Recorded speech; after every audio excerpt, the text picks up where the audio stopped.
Hi guys, welcome to my channel. Today I'm going to show you how to make Ukwaju sauce that you can eat with bajia, you can have with pilau. Then also, if you do not have a blender, this is the video for you because I'm not going to use any blender to make the sauce. So first off, we have our Ukwaju. So this is our Ukwaju in its shell. So what you want to do is you want to remove this hard shell.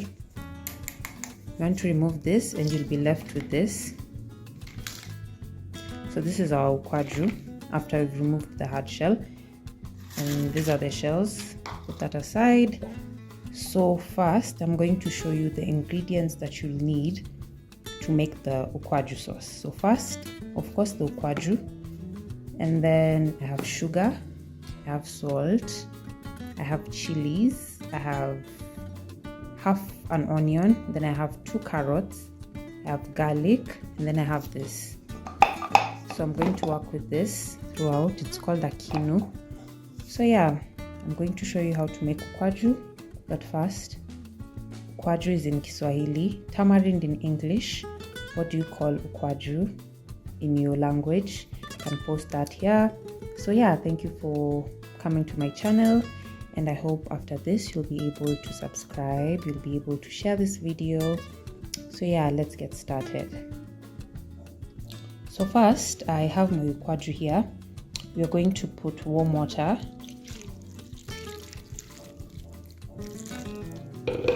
So it will soak here for 10 minutes so that at least it's soft enough for me to go in with my hands and remove the juices of the Ukwaju.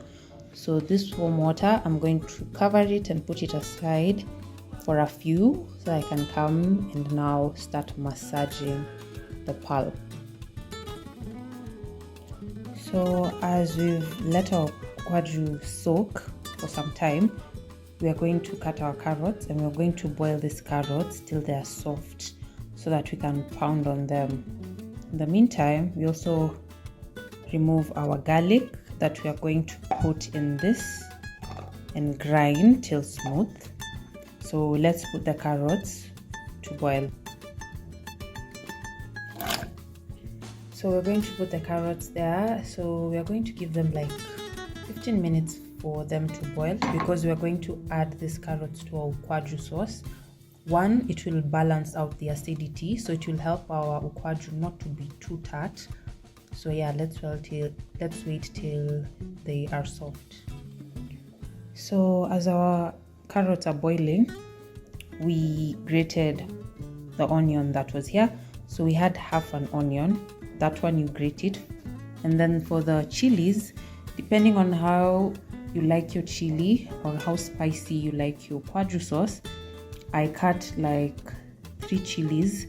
But now I'll finely chop them because they'll go to the Ukwaju sauce. And then of course we have our salt. Remember, we're going to add a little bit of sugar, just like roughly half a teaspoon, depending on how much your Ukwaju sauce is. So remember the Ukwaju that we had left soaking, the one that was soaking on warm water. Make sure you clean your hands. Make sure you clean your hands, and you're going to go and massage them. So you're going to massage them like this until you can see the seeds and you can see these strands are detaching. We want to massage this so that we get all the pulpiness, the juiciness of the Ukwaju. So I'm going to do this, and then once I'm done, I'm going to sieve so that we don't get any of the shells in our Ukwaju sauce, and also I'm going to sieve so that we don't get any of the seeds inside. So yeah.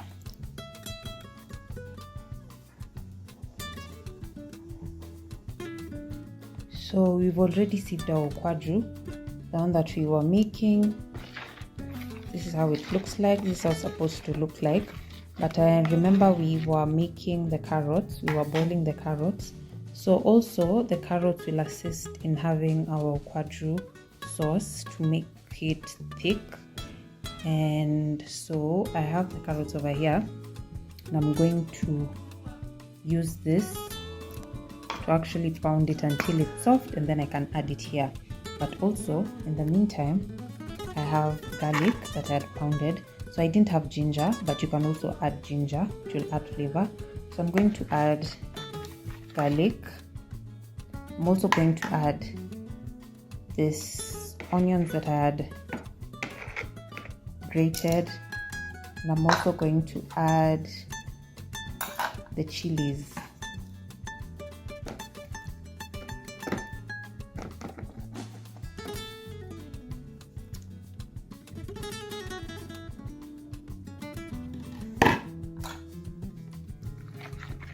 I'm going to stir this.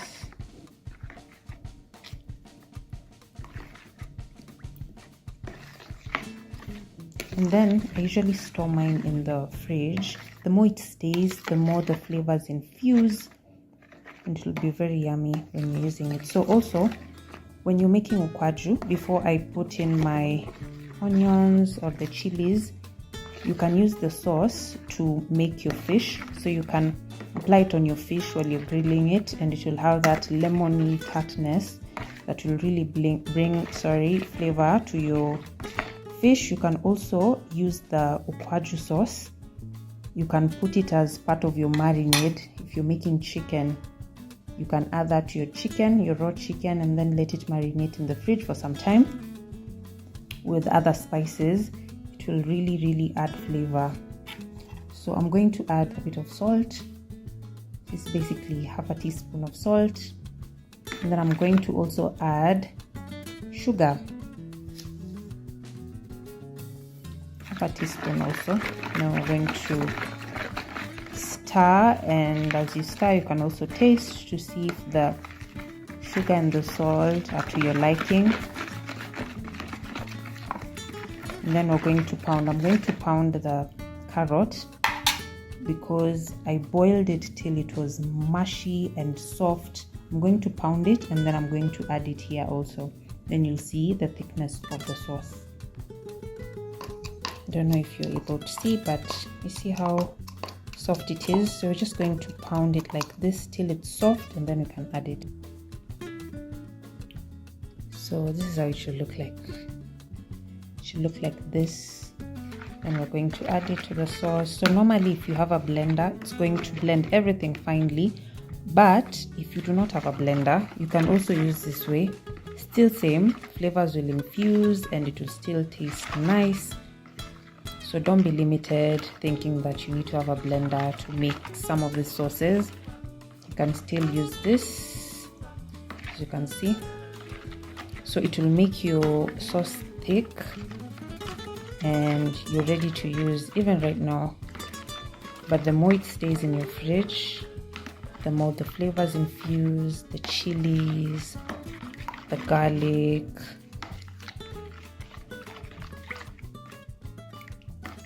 So after this, I'm going to store it. You guys, do you have a special jar for your sauces? Me, I have a jar that I put my ukwaju sauce.